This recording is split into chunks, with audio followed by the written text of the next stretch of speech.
Hello there! Now today we will be talking about the regiment of renown known as the Exiled One.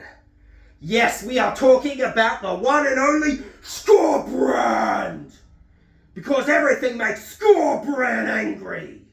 Also as well as something else, because I do read the comments, someone asked about how I train my traps. We will talk about it straight after we talk about this. So, we're going to do a bit of Blades of Khorne stuff, as well as gym stuff. So I hope you enjoy. Let's get into it. So starting off, Regiment of Renown. Now this only needs one model. One model, and that is Scarbrand. So it's called the Exiled One.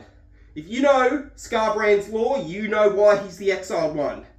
The lore states that Tzeentch kind of tricked him, got a little bit cocky, and tried to take out Khorne himself on his skull throne.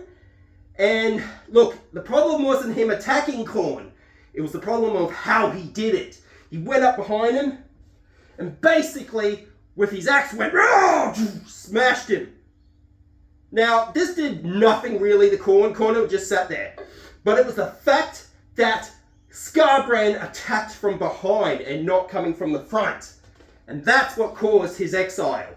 And that's why his wings are damaged, that's why he's missing like a bit of an eye, and he's got some brain damage going on, because Khorne just went and threw him. So let's get into it. When Scarbrand walks, death follows. When a massacre beacons, he arrives, bellowing hatred, crushing into the fray to butcher any before him. He will do so even when it's the host of Khorne's brother gods who take to the field. For his sole purpose is to ensure that the Lord of Battles receive his due. That's pretty metal. So, what do we do? So, the organisation, of course, is Scarbrand. That's all you need for this Regiment of Renown. Now, inclusion. Regiment of Renown can be included in armies of the following factions. So, just like we had, let's have a look, like the other Regiment of Renown, the Red Revelation, it also can be done with the Disciples of Tzeentch. What I find hilarious due to the lore, and then also as well, Maggotkin of Nurgle, Heretids of Sinesh, Skaven, and Slaves of Darkness. Now, look, I'm still iffy about the Tzeentch and Sinesh, the fact that these can join them. I feel like it's just funny as hell. So, let's have a talk about this. So the abilities, what are you getting by getting Scarbrand in your army? What are you getting? And the fact is, it's hilarious. Okay, think of kind of like Karna Betrayer. Think of that for Scarbrand. That's the vibe I'm getting off this rule by just even glancing at it. But you interpret it as you would like to. So starting off, any combat phase. Hatred for all. Scarbrand acknowledges no friend or ally for any time. As sure as comes with the wheels, all friendship fail, all love and trust dies, and all returns to blood and violence. Okay, so what is this? Declare. You must use this ability if this unit is not in combat and there are any other visible friendly units within this unit's combat range. You must pick one of those friendly units to be the target. So basically, if Scarbrand ain't doing what he's meant to be doing, he's going to do what he's meant to do by taking it out on your other dudes. So basically, effect, resolve combat attacks for this unit against the target. Yeah, that's right. If he's not in combat, he's near your friendlies, he's going to go after them. And that's basically it. That's legit all it for him. So you get Scarbrand, this wrecking ball, because he's just strong, okay? He's just really strong. He's a wrecking ball.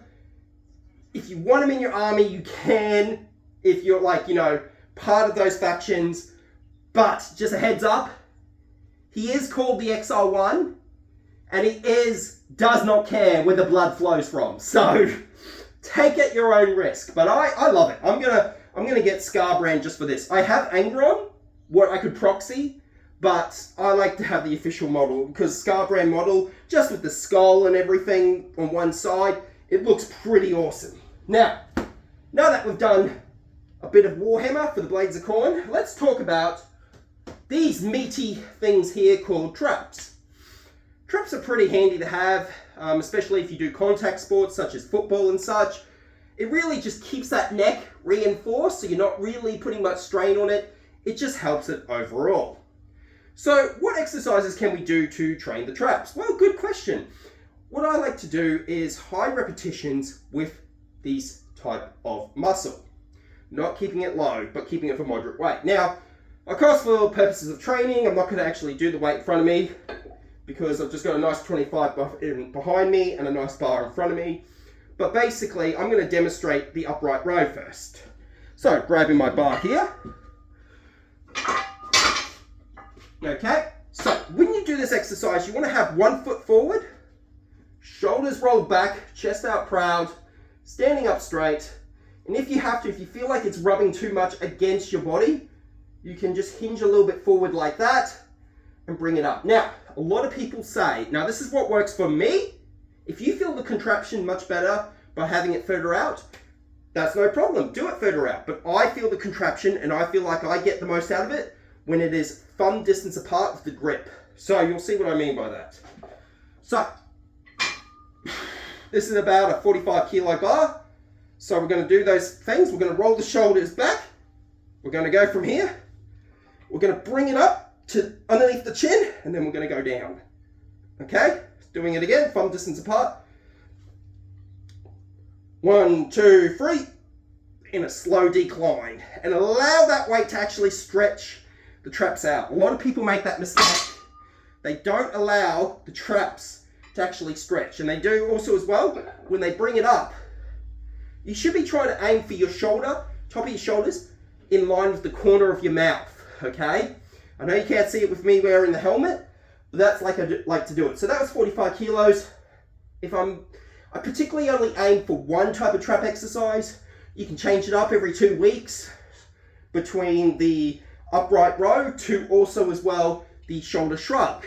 Now, as I said, I only prefer to do one on the day, and I do that with shoulders, just getting that whole area done. I like to do about 3 sets of 16, and then I just call it even, Steven, and split from that. Now the other one.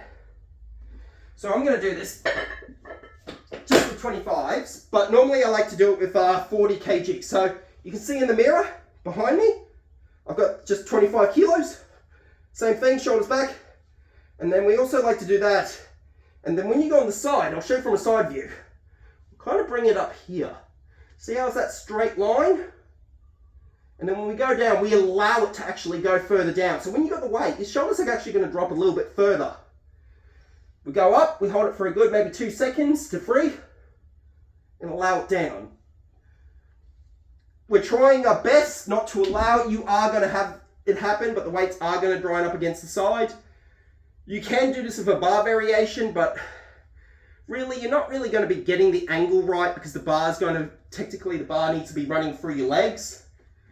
And the reason why we have that little bit of rotation forward is to allow it, because when you naturally bring the traps up, it's really in this other thing. Also as well, there's this other movement I like to do, and it's called, and you do it with a lighter version of the weights, it's called the choo-choo train. Now, what you do is you go 8 forward rolls while you're holding dumbbells, 8 forward rolls, right, like that, and then you do 8 back, like that, with the weight. That's also something you can do as well. Anyway, I hope that helps with answering that last regiment of renown I left off at the last video. And then I also hope this helped when it came to training your traps. And as always, blood for the blood god, skulls for the skull throne. Keep on painting those miniatures and keep on training. I'll see you around.